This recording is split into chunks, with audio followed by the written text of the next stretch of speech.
Çdo shtet në botë është i ndërtuar dhe funksionon në bazë të ligjeve. Mungesa e tyre do ta çonte një vend në anarki totale. Edhe përditshmëria jon, funksionaliteti i veprimeve dhe marrëdhënia me të tjerët është e varur drejt për së drejti nga ligjet. Por si lind një ligj? Si bëhet ai pjesë e jetës sonë të përditshme? Procesi është kompleks, i ndarë në disa faza të lidhura ngushtë me njëra tjetrën, duke përfshirë institucione, ekspert dhe qytetar. Burimi prodhimit të akteve ligjore në kuvend vjen për shkak të detyrimeve apo të drejtave që vijnë nga Kushtetuta e Republikës së Shqipërisë.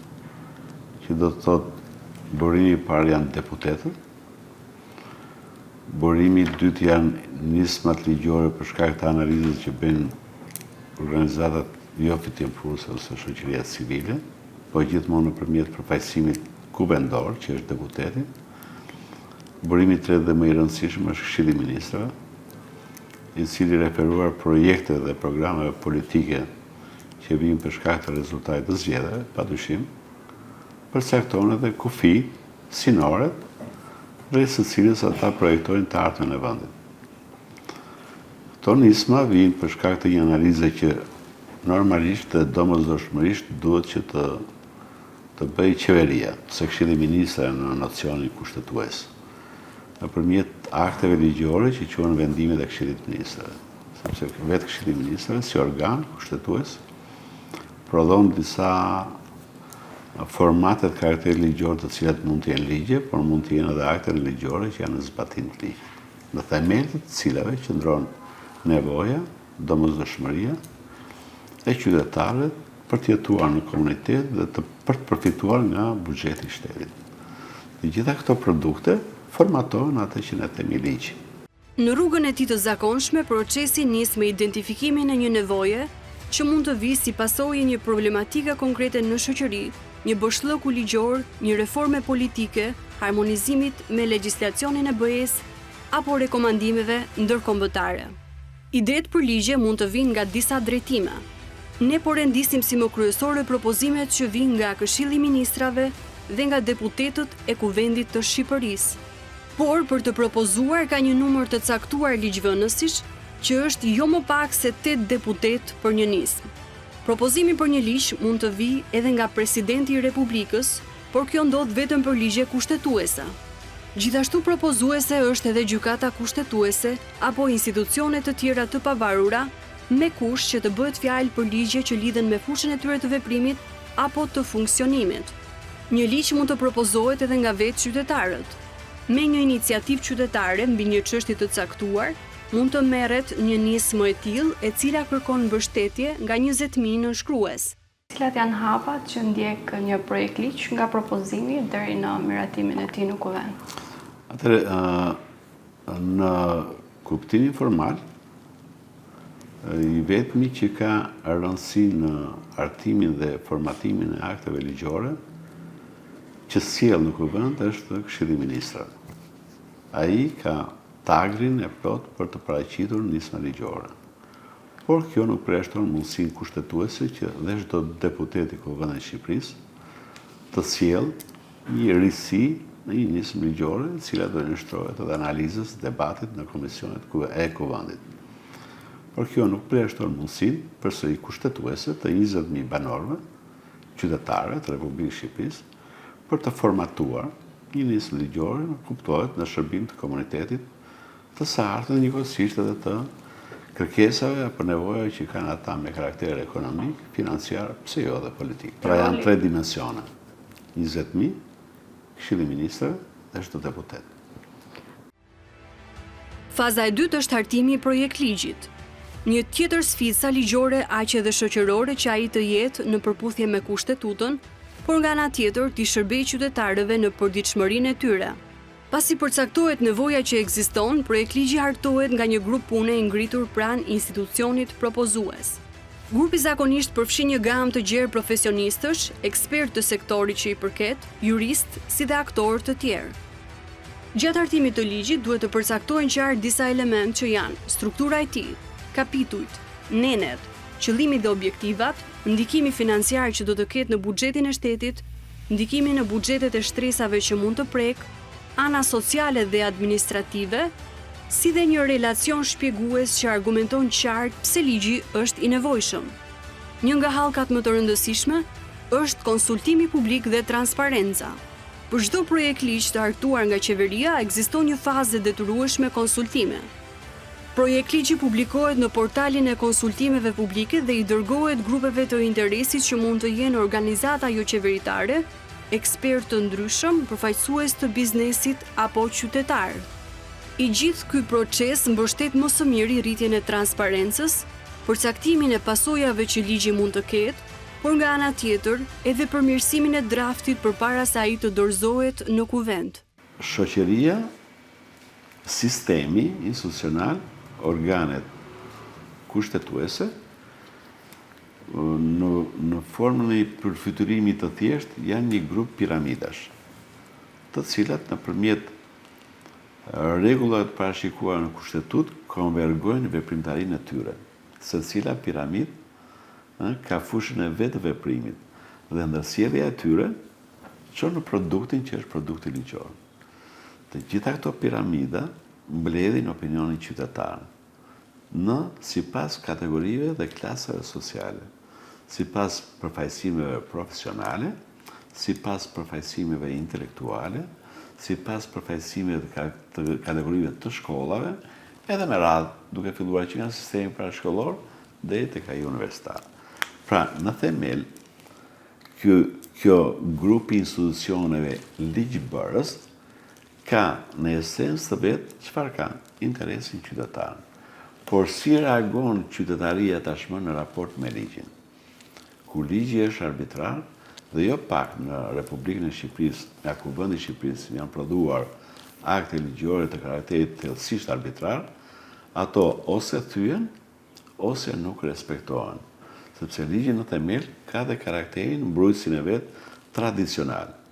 Ne shpeshherë gabojmë duke i dhënë natyrën moderne një akti ligjor, ku shoqëria shqiptare nuk është e pjekur ende për të artikuluar semafori. Do po të shikoni, shqiptarë kanë dëshirën ende opsionale të brendshme ta thyen semaforin. Po nëse në vend të semaforit ne do kishim vendosur kulaç dhe është vetëm një rregull që del ose hyn i pari ai që është brenda rrethit, nuk do ishte semafori. Vendosja e semaforit në kuptimin ligjor, në kodin rrugor, është ndoshta në zona rurale, është e tepërt në raport me atë çka përfaqëson karakteri intelektual i qytetarit Tiranës. Bëra një dallim midis një standardi të pamësuar dhe një standardi i rishtas të mësuar. Kështu është edhe puna e ligjit. Nëse ti fillon ta thellosh detyrimin ndaj qytetarit më shumë se sa e drejta, atëherë normalisht e çon shoqërinë drejt thyerjes së rregullit. Që do të thotë që kuvendi mëson për shkak të pësimit një gjë tjetër. Duhet ta zbus nivelin, ta bëj të akteve ligjore të përshtatshëm për qytetarët që përfaqësojnë. Kjo është e para. E dyta, pra reagimi qytetar, ndryshe. E dyta janë shoqëria civile, organizatat jo qeveritare apo jo fitimpruse. Për mua, dhe për këtë do në standardin për cilën klasin, është një burim i rëndësishëm i sjelljes së moralit qytetar, i besimit të qytetarit ndaj ligjit dhe për ta përvetuar atë. Momenti i tretë janë trajnimet që bëhen nga vetë kuvendi dhe institucionet në varësi të tij. Momenti i katërt i burimit të marrjes së informacionit janë drejtoritë, sektorët etj. Pra gjithë ky organizim piramidal me bazë poshtë dhe me kokën sipër që është kuvendi i shërben formatimit të ligjit dhe marrjes së burimit të sjelljes të qytetarëve për ta çuar drejt kuvendit. A ushtron presion kjo? Kjo bazë varet pastaj nga kuptimi i politikës për demokracinë.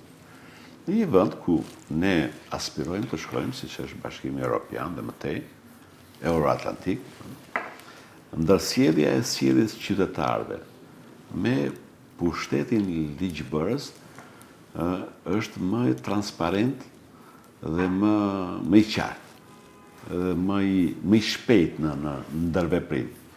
Në vendet si ky joni që akoma edukimi ligjor që donë, themi të vërtetë, nuk jemi në standardin e Italisë, Austrisë dhe vendeve të tjera të Bashkimit Evropian, kjo ka qëndime të mëdha sa i përket përmbledhjes së objektivave, synimeve, dëshirave dhe identifikimit të sjelljes së qytetarit në raport me ligj.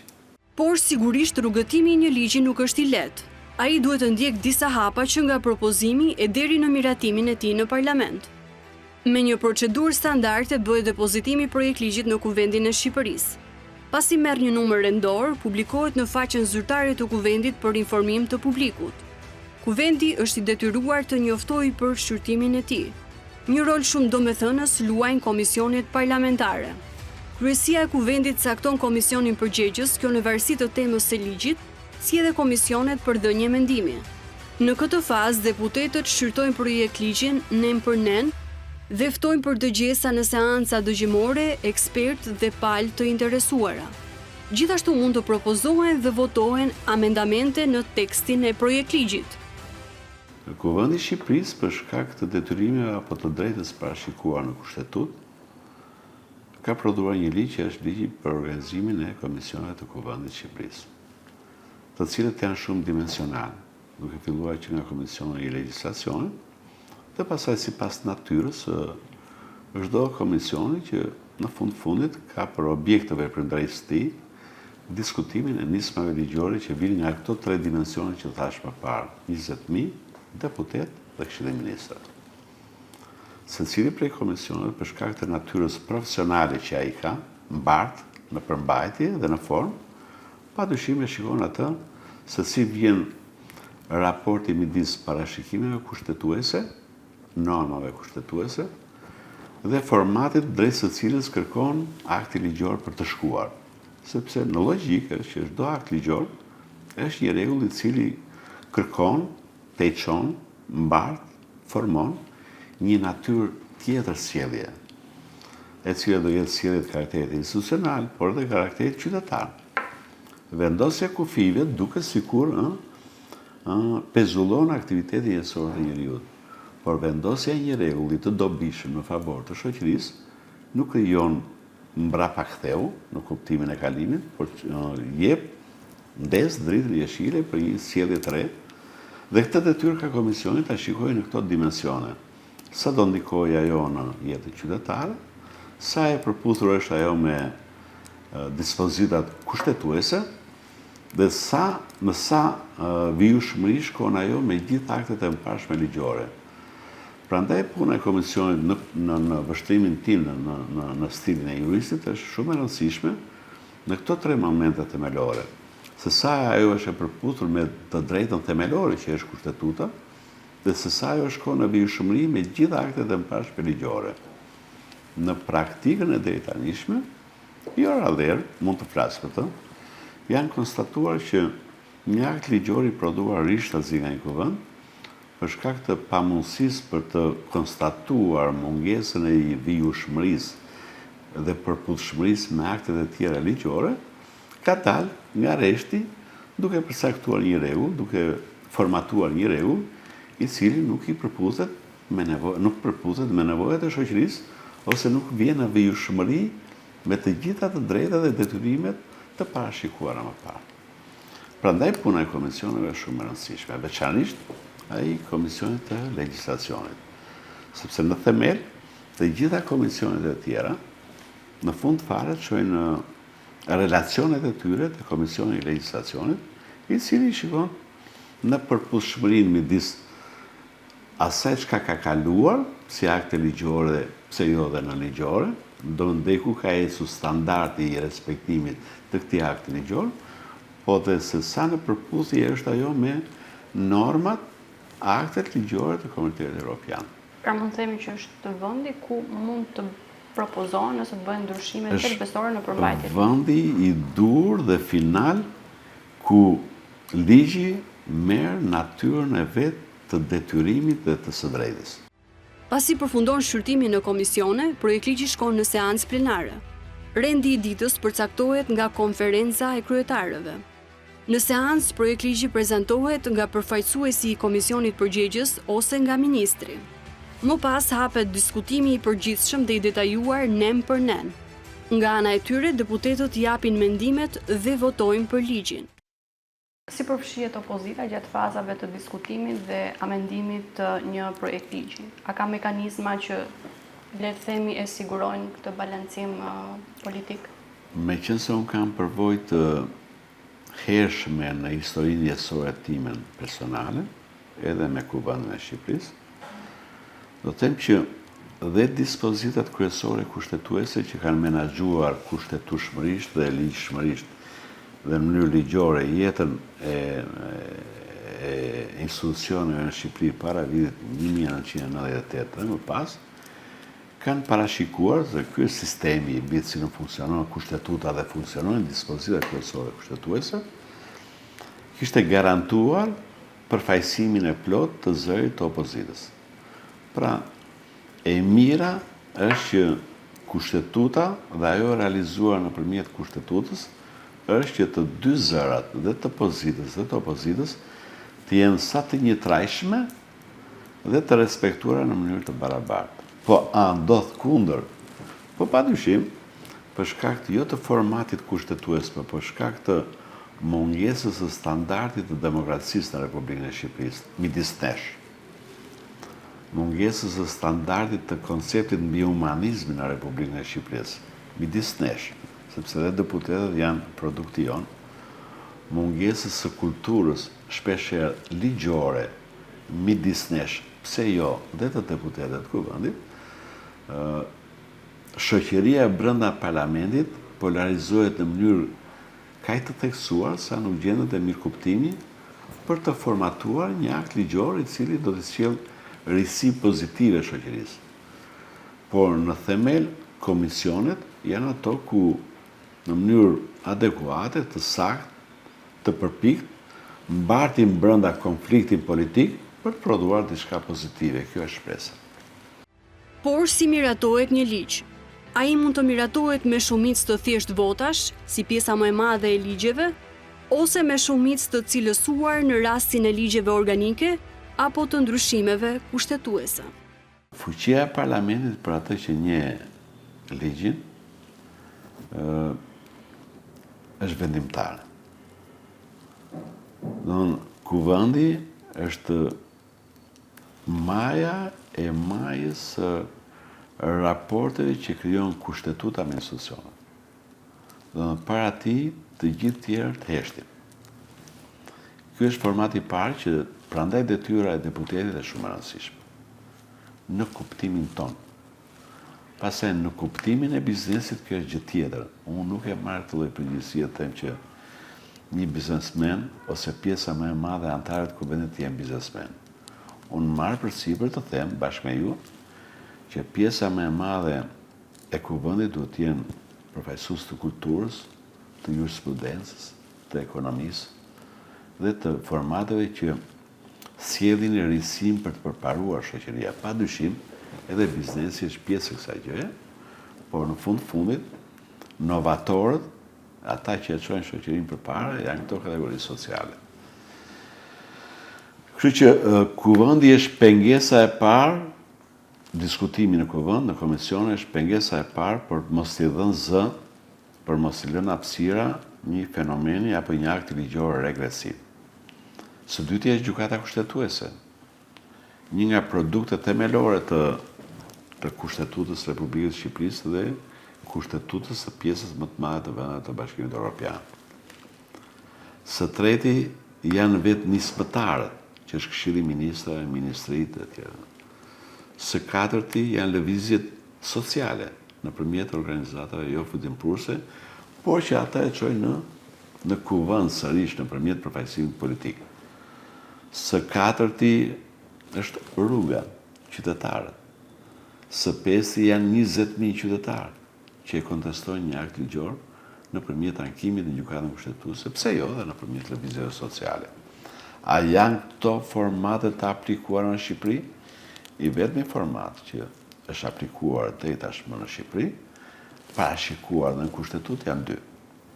Ankimi në gjykatën kushtetuese dhe referendum.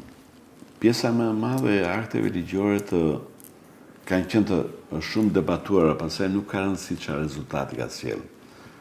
Të reformës në drejtësi ka qenë një format tërësi aktesh të cilat janë debatuar. Por që dhe për shkak të debatit duhet pranuar kjo, ka sjell identifikimin e një pjesë aktesh me karakter negativ, të ndërmarrë nga Këshilli i Ministrave, pse jo dhe nga Kuvendit i Shqipërisë.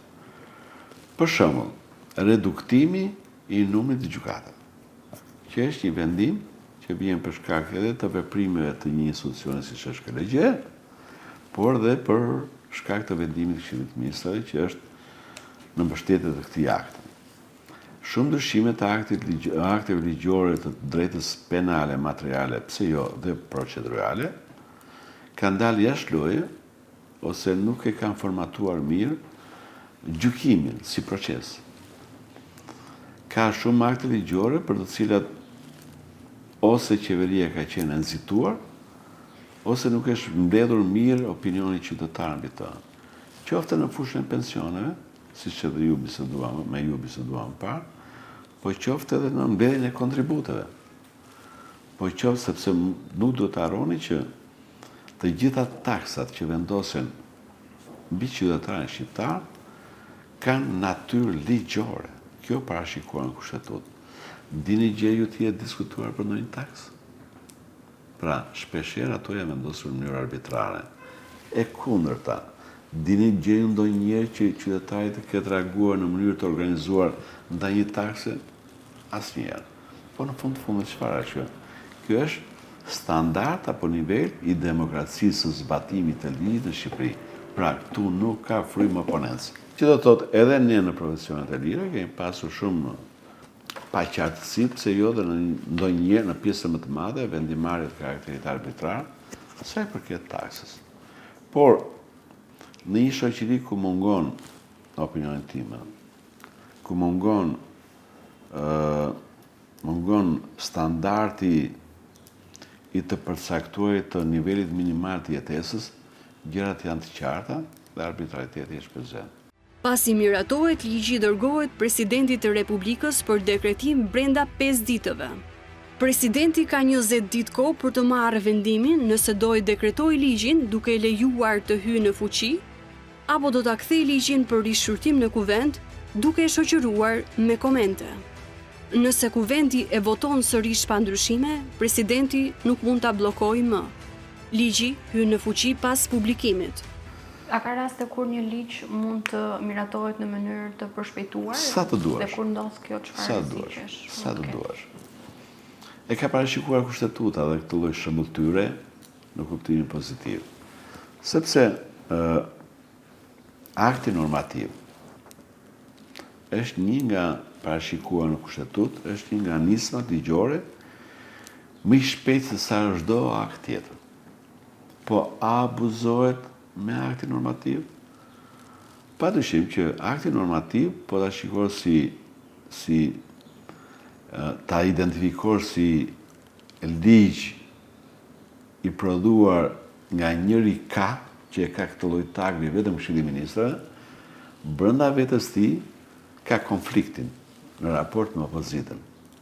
Po brenda vetes tij, për shkak të përmbajtjes, ka një indicio e cila e çon shoqërinë drejt realizimit të një nevoje, të një domosdoshmërie, që del pa pritur, qoftë për shkaqe të fatkeqësive natyrore, qoftë për shkaqe të nxitimit për të bërë një diçka më të mirë.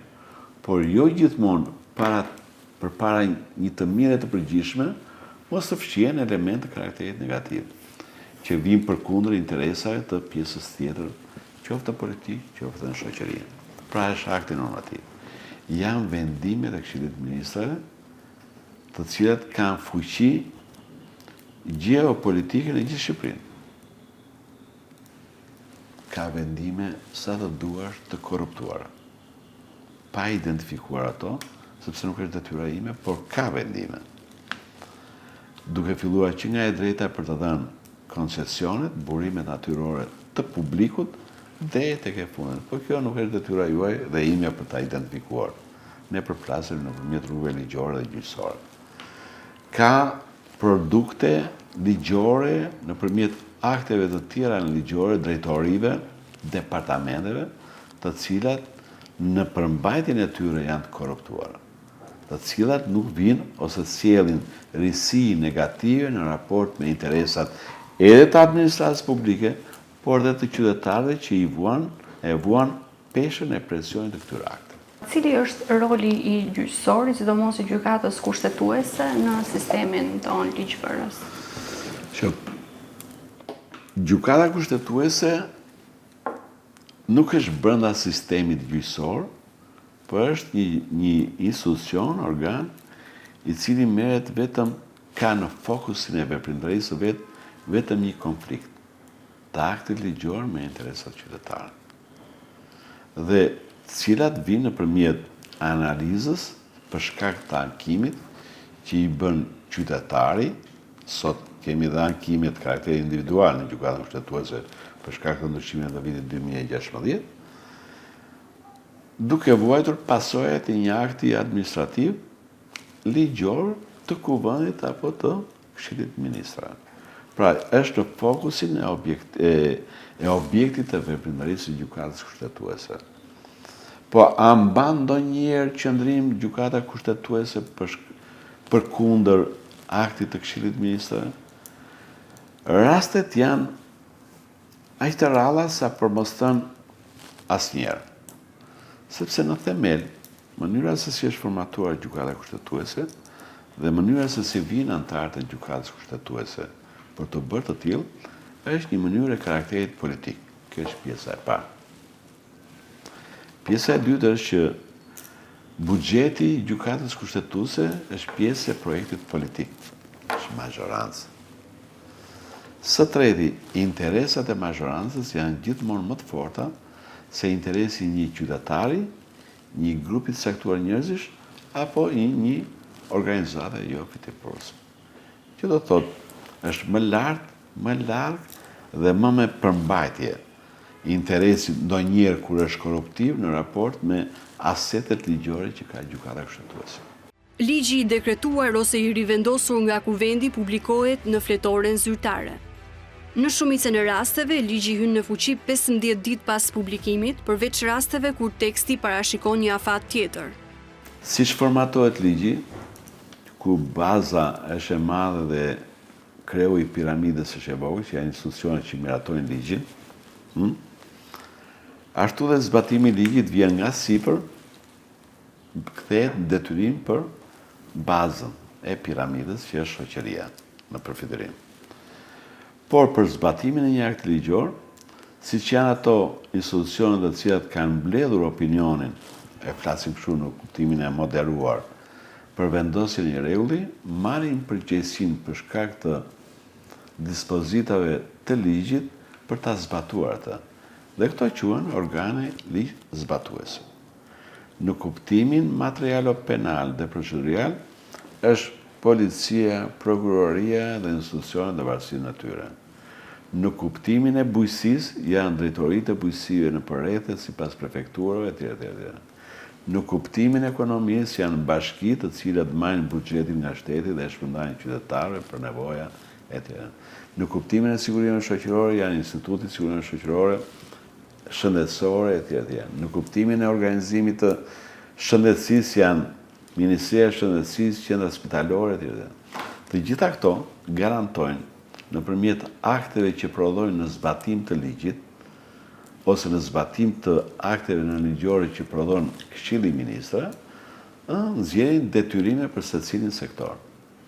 Dhe në secilin sektor, më pas, duhet që të bëhet vlerësimi se sa shkon kjo në raport me interesat e qytetarit në nevojë në raport me ligjin. Po a bëhet kjo? Kjo është çështje standardi. Mirë ishte që të ishte 100% e bërshme. Por shpeshherë këto rregulla që vijnë për shkak të ligjit ose deformohen, si thonë ata teorisë kineze, u i lindi pastër po turbullohet rrugës.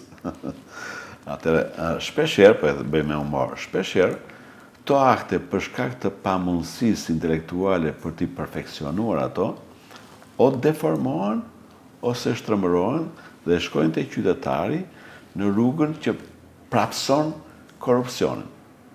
Dhe se akti i fundit, finali, vjen në përputhje me aktin kushtetues të prodhuar ligjor nga kuvendi, padyshim që shoqëria nuk do vuaj nga korrupsioni. Dhe se ky akt i fundit vjen i turbullt në raport i papajtueshëm me aktin themelor që është ligji, atëherë ndjell sentimente, ndjenja, shqetësime, të cilat çojnë ligjzbatuesin në rrugën e korrupsionit. Pas hyrjes në fuqi të një ligji, ministritë dhe institucionet përgatisin aktet në ligjore si udhëzime, VKM e të tjerë, dhe në final fillon zbatimi në praktik i ligjit. Shqipëria sot ndodhet përpara dy impenjimeve.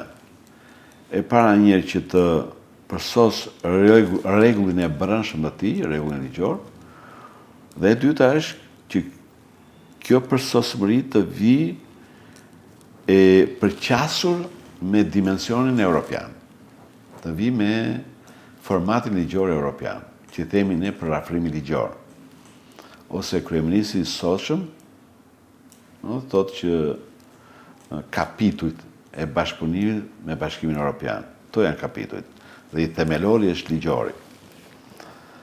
A do funksionoj kjo në shoqërinë shqiptare? Kjo është gjë që do ta sjell e ardhmja.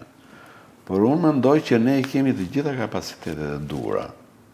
Mjafton t'i shfrytëzojmë dhe t'i identifikojmë ato për ta, jo vetëm për ta përsosur ligjin, por edhe për ta përfituar atë.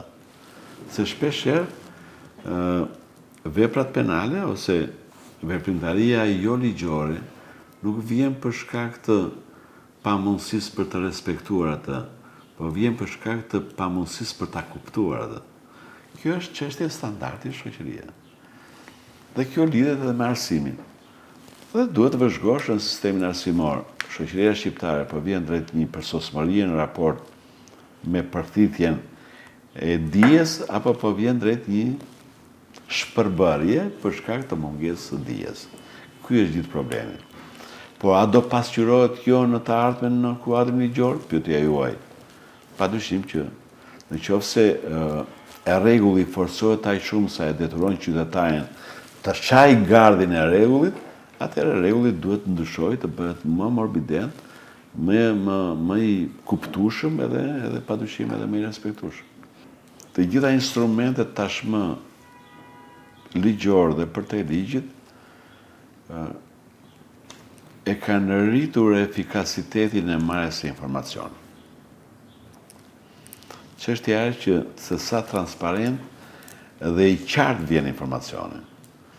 Ne kemi, mbase do ta studiojnë sociologët, ne kemi dy përqasje në shoqërinë shqiptare. Kemi një përqasje nëpërmjet rrjeteve sociale, që njerëzit autobus, makinë, shesh, kafene, shtëpi, në shtrat, kudo, merren me rrjetet sociale. Dhe kjo është burim informacionit, për me thënë të vërtetën, sepse brenda saj ka dhe norma ligjore. Dhe nga ana tjetër është reduktuar numri i njerëzve që merren me librin, që merren me aplikimin e ligjit. Dhe jemi vetëm një grup i vogël njerëzish që merren me këtë lloj profesione. Megjithatë, të gjitha këto direktiva, nëse do të quajmë të tilla, ndihmojnë në përthithjen nga njeriu të detyrimeve, qoftë edhe pa e ditur që çfarë detyrimi ligjor është ky. Por unë e di që kufiri im shkon deri këtu, i lirisë ime deri tek mbarimi apo kufiri i lirisë së tjetrit, hipotetikisht. Mund të bëhet më tepër nga këto organizatat jo fitimprurse, organizatat jo qeveritare. Problemi është varet se sa akses kanë ato në raportin me median e lirë. Pastaj fillon një diskutim i gjerë që është media e lirë, etj. gjëra. Por ajo që mua më intereson dhe ajo që unë konstatoj është që testi i të kuptuarit ose një provimi të kuptuarit të ligjit është fare i thjeshtë. Shikon numrin e veprave penale. Nëse në çdo vit ajo vjen rritet, atëherë ti e kupton që moskuptimi i kuadrit ligjor është më i madh nga viti i kaluar.